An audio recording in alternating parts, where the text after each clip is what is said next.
નમસ્કાર વિદ્યાર્થી મિત્રો, ગેલેક્સી સ્કૂલ દ્વારા આયોજિત ઓનલાઈન લેક્ચરમાં તમારું સ્વાગત છે. હવે ધોરણ 10માં ચેપ્ટર નંબર 15 સંભાવનામાં છેલ્લું જે આપણું લેક્ચર હતું એમાં સ્વાધ્યાય 15.1ની અંદર એક્ઝામ્પલ નંબર 1 અને એક્ઝામ્પલ નંબર 2 એ આપણે અહીંયા પતી ગયેલો હતો. હવે એક્ઝામ્પલ નંબર 3 અહીંયા આપણે લેવો છે આજે. તો એક્ઝામ્પલ નંબર 3 થી સ્ટાર્ટ કરવું છે.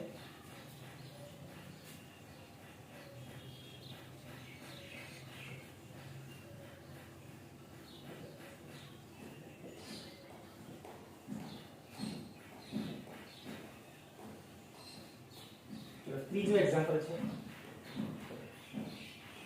સ્વાધ્યાય 15.1.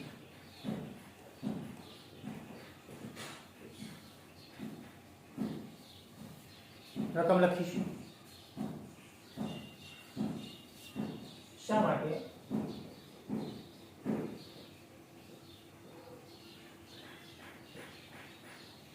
ફૂટબોલની રમતની શરૂઆતમાં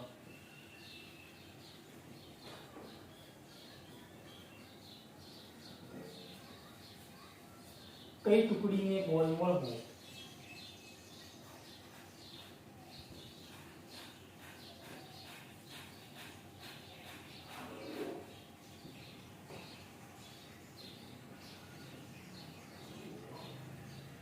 જોઈએ એવું નક્કી કરવા, તે નક્કી કરવા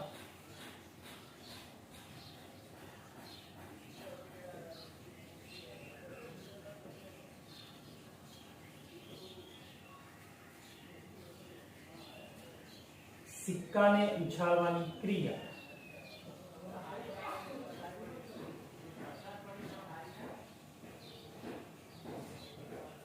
નિષ્પક્ષ ક્રિયા છે.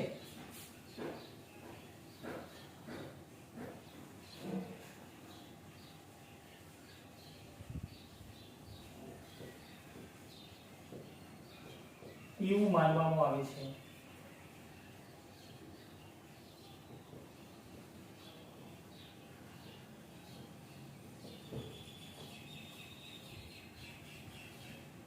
તો ક્વેશ્ચન આપણી પાસે છે કે ભાઈ શા માટે ફૂટબોલની રમતમાં સૌપ્રથમ કઈ ટુકડીને આપણે બોલ આપવો સ્ટ્રાઇક માટે એ નક્કી કરવા સિક્કાને ઉછાળવામાં આવે છે. હવે આપણે એનો જવાબ લખવો છે અહીંયા. તો શા માટે, એનું કારણ શું? તો જે સિક્કાને ઉછાળવાની જે ક્રિયા છે એમાં આપણે જાણીએ છીએ કે બે જ પરિણામો આવશે, કાં તો છાપ આવશે કાં તો કાંટો આવશે. અને એના પરિણામો જે છે છાપ અને કાંટો એ બંને પરિણામો સમસંભાવી પરિણામો છે. કેમ? કારણ કે તમે જાણો છો કે છાપ અને કાંટો એ બે જ પરિણામો આવશે. સિક્કાને ઉછાળવામાં આવે તો આપણે જાણીએ છીએ કે કાં તો છાપ આવશે કાં તો કાંટો આવશે, પણ ચોક્કસ કયું પરિણામ આવશે એવું આપણે અગાઉથી કહી શકીએ નહીં. એવી આપણે કોઈ ધારણા કરી શકીએ નહીં કે ભાઈ છાપ જ આવશે કે કાંટો જ આવશે. તો એટલા માટે આ જે પરિણામો છે એ સમસંભાવી પરિણામો છે. એટલા માટે ફૂટબોલની રમતની શરૂઆતમાં કઈ ટુકડીને બોલ મળવો તે નક્કી કરવા માટે સિક્કાને ઉછાળવામાં આવે છે. તો મેઇન રીઝન આનું કયું છે? સિક્કાને ઉછાળવાની જે ક્રિયા છે એમાં જે બે પરિણામો છાપ અને કાંટો આવે છે એ બંને પરિણામો સમસંભાવી પરિણામો છે. એટલા માટે સિક્કાને ઉછાળવામાં આવે છે. ચલો, ક્લિયર થઈ ગઈ વાત. અહીં આપણે એનો આન્સર લખીશું. આન્સર આપણે લખવો છે સિક્કાને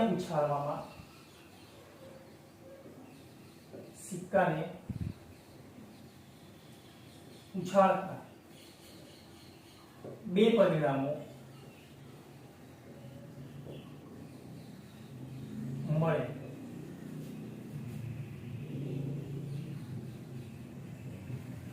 એક જ લીટીમાં આપણે લખીએ બે પરિણામો છાપ અથવા કાંટો મળે. પણ આ જે બંને પરિણામો છે છાપ અને કાંટો એ બંને પરિણામો સમસંભાવી છે.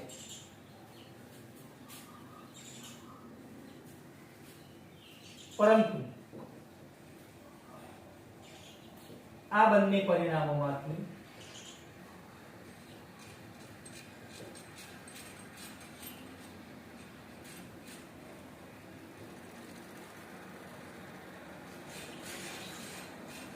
છાપ મળશે કે કાંટો મળશે?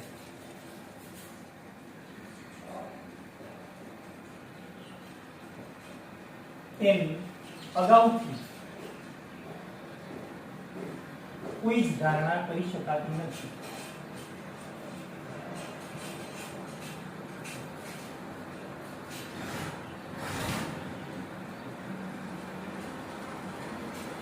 એટલે કે આ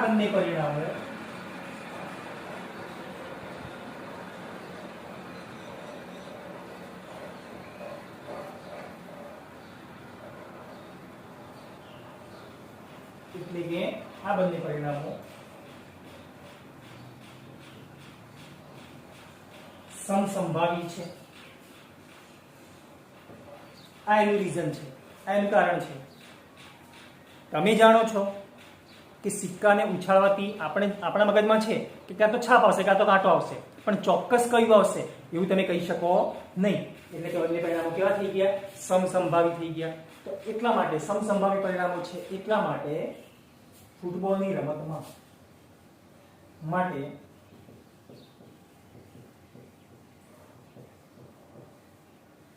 રમતમાં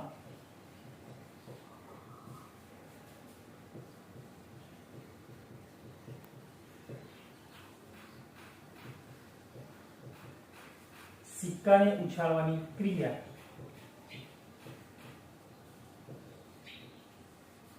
નિષ્પક્ષ છે તેવું માનવામાં આવે છે.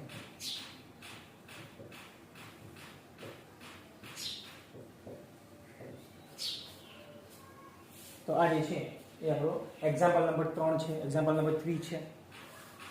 હવે આના પછી એક્ઝામ્પલ નંબર 4 આપણે લેવો છે. સ્વાધ્યાય 15.1 માં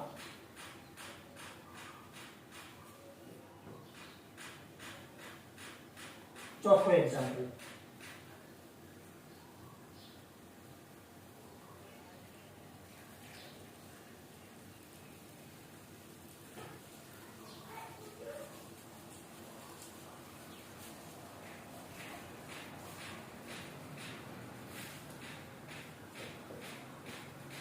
નીચેનામાંથી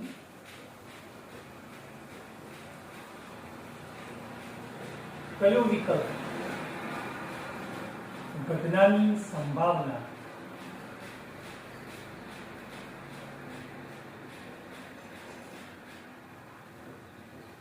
ન હોઈ શકે?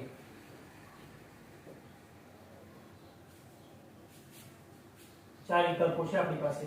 પહેલો વિકલ્પ છે 2/3, બીજો વિકલ્પ છે બી માં -1.5, ત્રીજો વિકલ્પ છે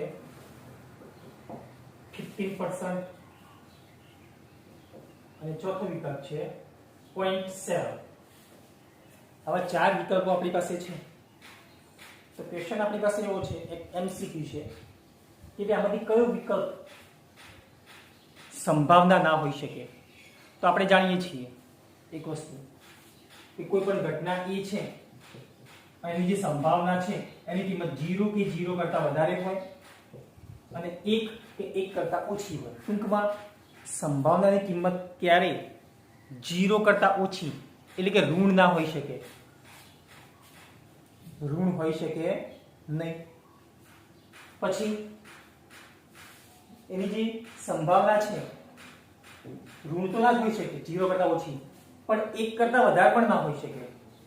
1 કરતા વધારે હોય તો પણ સંભાવના બની શકે નહીં. હવે આપણે ચેક કરીએ આમાં આ જે ચાર વિકલ્પો છે એ આમાંથી કોને સેટ થાય છે?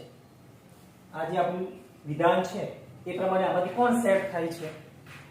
જે સેટ નહીં થાય એ વિકલ્પ હોઈ શકે નહીં. ચેક કરીએ. સૌથી પહેલા જોઈએ 2/3, તમે 2 ને 3 વડે ભાગી નાખો.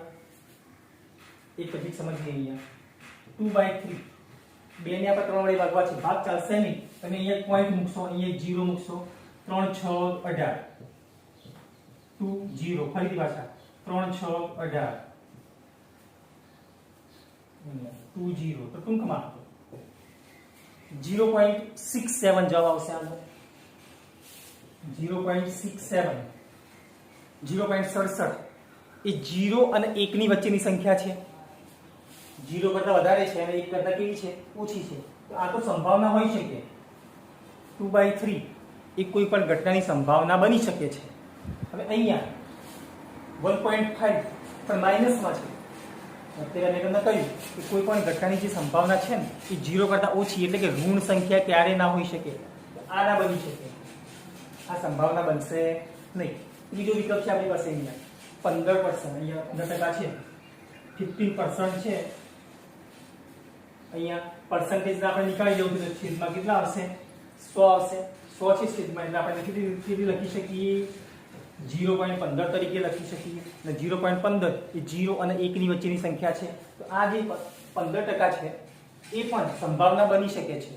એ પણ સંભાવના હોઈ શકે. 0.7 0 અને 1 ની વચ્ચેની સંખ્યા છે તો એ પણ સંભાવના બની શકે. ફક્ત એક આ જે છે એ કોઈ પણ ઘટનાની સંભાવના હોઈ શકે નહીં, કારણ કે ઋણ સંખ્યા છે. 1.5 અહીં આપણે લખીશું. વિકલ્પ કયો આવશે? બી આવશે. આના જવાબમાં આપણે એવું લખી શકીએ. આન્સર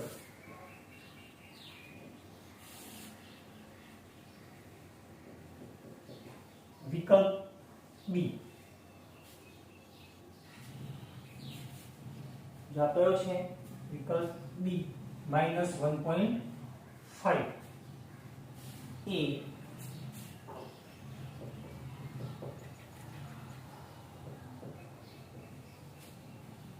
કોઈ ઘટનાની સંભાવના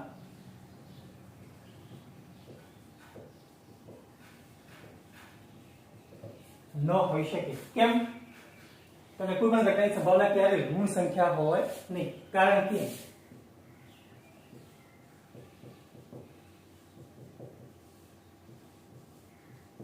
કોઈ પણ ઘટનાની સંભાવના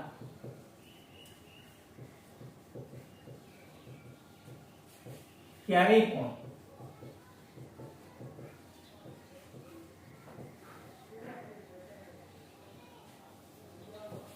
ઋણ સંખ્યા ના હોય. ક્યારેય પણ ઋણ સંખ્યા ન હોય. એટલા માટે આ જે વિકલ્પ બી છે એ કોઈ પણ ઘટનાની સંભાવના બનશે નહીં. આ ત્રણ ઓપ્શન જે છે એ સિવાયના એ સંભાવના હોઈ શકે છે, કારણ કે 0 અને 1 ની વચ્ચેની જે આપણી કન્ડિશન છે એ શરતનું ત્રણ અહીંયા પાલન કરે છે. ખાલી આ જે -1.5 છે એ આપણી એ કન્ડિશન જે છે સંભાવનાની એનું પાલન કરતી નથી. આ સંખ્યા -1.5. એટલા માટે આ જે છે વિકલ્પ બી એનો આન્સર આવશે. હવે આના પછી એક્ઝામ્પલ નંબર 5 આપણે લેવો છે.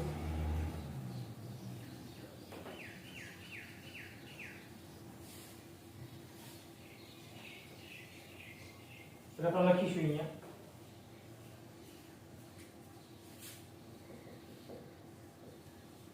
જો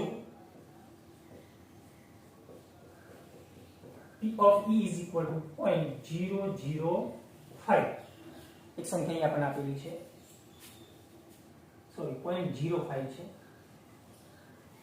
0.05 હોય તો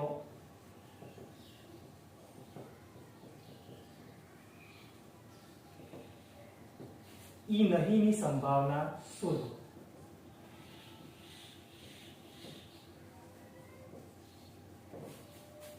અહીં આપણને ઘટના ઈ ની સંભાવના આપી દીધી છે. ક્વેશ્ચન તમારી પાસે એવું છે કે ઈ નહીં એટલે ઈ બાર. ઘટના ઈ બનતી હોય તો આપણે એને ઈ તરીકે દર્શાવીએ છીએ, અને ઈ નહીં ઘટના ઈ બનતી નથી તો એને આપણે ઈ બાર વડે દર્શાવીએ છીએ. પણ ઈ નહીંની પાછી આપણે શું લેવી છે? સંભાવના લેવી છે. તો ટૂંકમાં તમારે P of E બાર શોધવાનું છે. આપણે અહીંયા P of E બાર શોધવું છે. તો P of E બાર શોધવું છે અને P of E ની કિંમત આપી દીધી છે. તો આપણી પાસે સંભાવનાનું એક નિત્યસમ છે. P of E plus P of E bar is equal to 1. આપણે વ્યાખ્યામાં લખાયું છે કોઈ પણ ઘટના A એના માટે P of A plus P of A bar is equal to 1 થાય. ઘટના A ની જગ્યાએ આપણને ઘટના E આપેલી છે. તો અહીંયા આપણે એક સૂત્ર મૂકીશું. અહીંયા P કે અહીં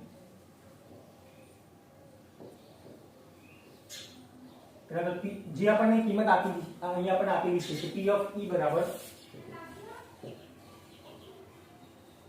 0.05 આપેલ છે તથા p of e bar is equal to question mark એ આપણે શોધવું છે તો સંભાવના જે નિત્ય સમ છે એના પરથી હવે p of e plus p of e bar is equal two તો 1 થાય છે આપણે જાણીએ છીએ કે p of e plus p of e bar is equal two 1 સંભાવનાનું એક નિત્ય સમ છે આની અંદર આપણે વેલ્યુ મૂકી દીધી જે આપણી પાસે છે બધી p ઓફ e ની કિંમત આપણે જાણીએ છીએ 0.05 plus p of e bar is equal two 1 ચલો અહીંયા 0.05 છે એના પર દૂર કરવા છે બરાબરની પેલી બાજુ લઈ જવા છે તો માઈનસ થઈ જાય therefore અહીંયા શું વધેલા તમારી પાસે p ઓફ e બાર વધ્યા ઇઝ ઇક્વલ ટુ 1.05 છે બરાબરની આ બાજુ આવશે કેવા થઈ ગયા માઈનસ થઈ ગયેલા છે therefore p of e bar is equal ચલો 1 માઈનસ 0.05 અહીં આપણે બાદબાકી કરીએ 1 માઈનસ 0.05 આની પાછળ આપણે આ પ્રમાણે લખી શકીએ 1 ની પાછળ માઈનસ કરવું છે આપણે અહીંયા ચલો અહીંયા 10 અહીંયા 9 અહીંયા 0 10 માંથી 5 ગયા 5 9 માંથી 0 ગયા 9 પોઈન્ટ m ના m અને 0 માઈનસ 0 0.55 તો જવાબ કેટલો આવશે 0.55 તો આ જે છે p ઓફ e બાર ની કિંમત છે p ઓફ e બાર એટલે e નહીંની સંભાવના છે તો આમ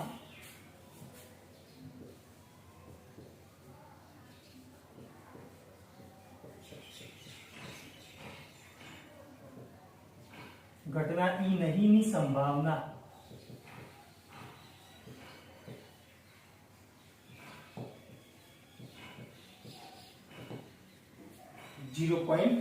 .55 છે આ પ્રમાણે અહીં આપણે એક્ઝામ્પલ નંબર 5 પતી ગયું છે તો આજે આપણે અહીંયા એક્ઝામ્પલ નંબર 3 4 અને 5 ત્રણ એક્ઝામ્પલ આપણે ચલાવ્યા છે હવે તમારું આજનું જે હોમવર્ક છે એની અંદર આજે ત્રણ એક્ઝામ્પલ્સ છે આજનું જે હોમવર્ક છે એમાં એક્ઝામ્પલ નંબર 3 એક્ઝામ્પલ નંબર 4 અને એક્ઝામ્પલ નંબર 5 ત્રણ એક્ઝામ્પલ તમારે મેઇન તમારી જે નોટબુક છે એમાં એક વખત લખવાના રહેશે અને તમારી પાસે જે રફ ચોપડો હોય જે રફ નોટબુક છે એની અંદર 3 વખત લખીને તૈયાર કરવાનું રહેશે મેઇન નોટબુકમાં એક વખત રફની અંદર 3 વખત